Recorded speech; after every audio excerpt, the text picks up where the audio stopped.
Gubernur Jawa Tengah menerima penghargaan sebagai pembina koperasi andalan dari Dekopin pada peringatan Hari Koperasi ke-76 di Jakarta. Baca pres PDIP yang didukung Partai Perindo tersebut dinilai mampu membina, mendampingi dan memajukan koperasi di wilayah Jawa Tengah. Ganjar menyebut peringatan Hari Koperasi merupakan momentum yang bagus untuk melakukan refleksi ekonomi Indonesia bisa merata lewat koperasi. Rasa-rasanya menjadi kewajiban kita, wabil khusus kami yang ada di pemerintah, satu melakukan pembinaan, dua melakukan pendampingan, dan terakhir memajukan koperasi Indonesia secara konkret seperti tadi Dekopin sampaikan. Selain Ganjar Pranowo, beberapa pejabat mendapatkan penghargaan sebagai pembina koperasi andalan.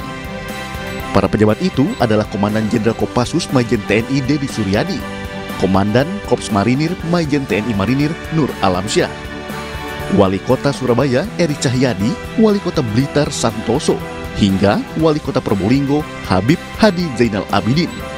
Tim Liputan iNews melaporkan.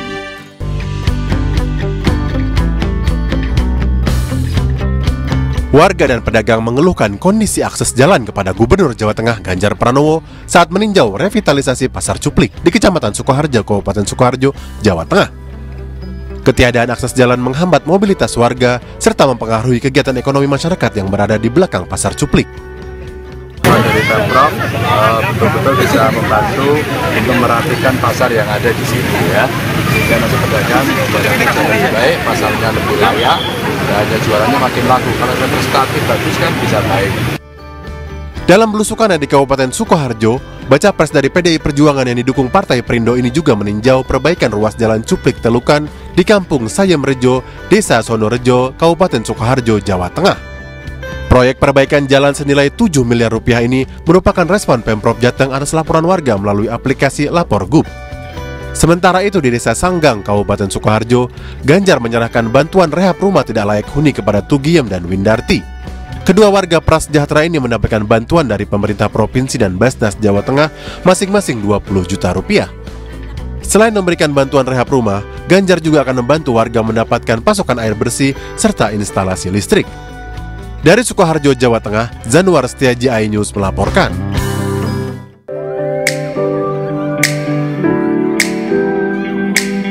Gubernur Jawa Tengah Ganjar Pranowo meninjau perkembangan pencegahan stunting di Desa Meranggen, Kabupaten Sukoharjo. Desa ini sempat dikenal sebagai penyumbang kasus stunting terbesar di Sukoharjo. Ganjar memuji cara Desa Meranggen dalam menekan angka stunting hingga 60% melalui suplemen herbal yang dapat menambah nafsu makan anak. Bagus sekali pola penanganan stuntingnya. Tadi ada satu treatment yang diberikan seperti herbal untuk bisa menambah nafsu makan.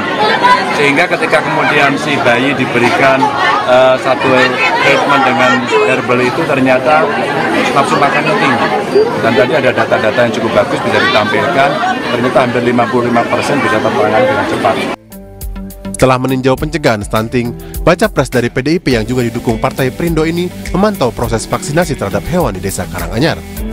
Pemprov Jateng tengah menggenjot proses vaksinasi terhadap sapi-sapi ternak untuk mengantisipasi masuknya penyakit antraks di Jawa Tengah. Sementara itu di Kabupaten Rembang, Ganjar Pranowo meresmikan Sekolah Menengah Kejuruan atau SMK Ar-Rahmaniyah di Desa Kanoman, Kecamatan Pamotan. Ganjar berharap sekolah ini dapat melahirkan siswa-siswi berprestasi di Kabupaten Rembang. Tim Liputan iNews melaporkan.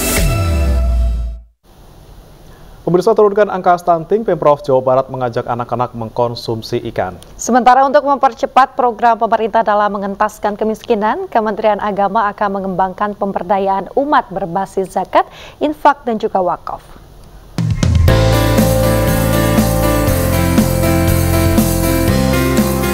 Mengkonsumsi ikan tentu saja memiliki banyak manfaat. Selain bergizi dan bagus untuk pertumbuhan dan perkembangan otak anak, mengkonsumsi ikan juga dapat mengurangi kasus stunting. Dalam kegiatan Cycling the Jabar 2023, Dinas Kelautan dan Perikanan Jawa Barat berinisiatif memasak udang faname untuk dibagikan kepada warga. Gubernur Jawa Barat Ridwan Kamil yang datang untuk mencicipi hasil laut itu juga memberikan apresiasi. Menurut Kepala Dinas Kelautan dan Perikanan Provinsi Jawa Barat Herman Syah, dari sisi geografis Jawa Barat mempunyai potensi kelautan yang sangat besar.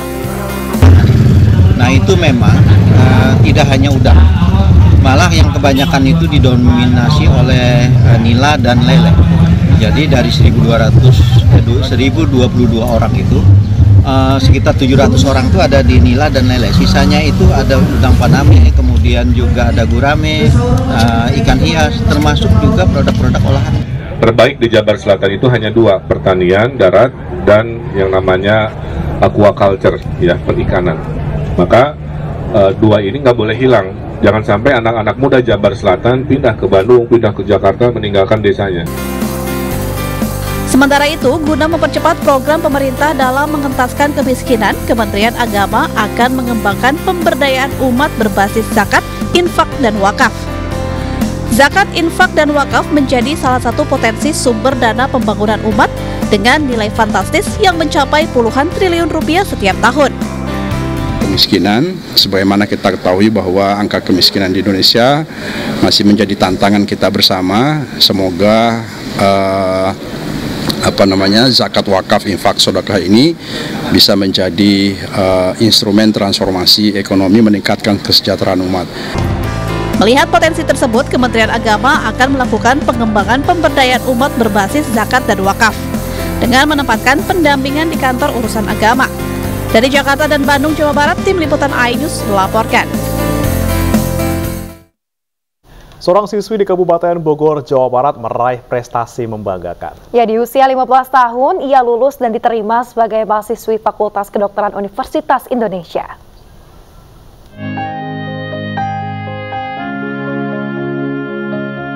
Diah Ayu Ardani Reswari, alumni SMA Negeri 1 Cilengsi, Kabupaten Bogor, Jawa Barat, meraih prestasi membanggakan. Ia diterima di Fakultas Kedokteran Universitas Indonesia di usia 15 tahun. Sejak kecil, Diah menunjukkan keistimewaan dibandingkan dengan anak-anak lain seusianya. Di umur 4,5 tahun, ia telah duduk di bangku sekolah dasar.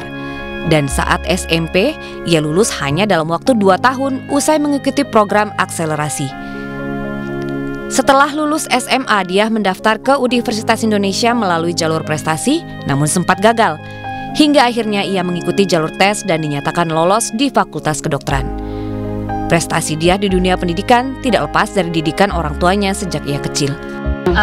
Orang tua saya, ibu saya sudah mensupport saya untuk ikut lomba-lomba, misal ikut lomba speech, lomba puisi, lalu tampil di depan umum gitu. Dan saya juga senang bersosialisasi dengan orang banyak.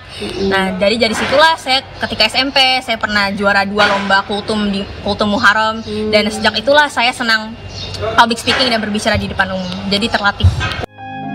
Lolos ke Fakultas Kedokteran Universitas Indonesia di umur 15 tahun, dia berharap bisa menjadi dokter yang memberikan banyak manfaat kepada warga, terutama bagi warga yang membutuhkan. Dari Kabupaten Bogor, Jawa Barat, Cahyat Supriyatna, iNews melaporkan.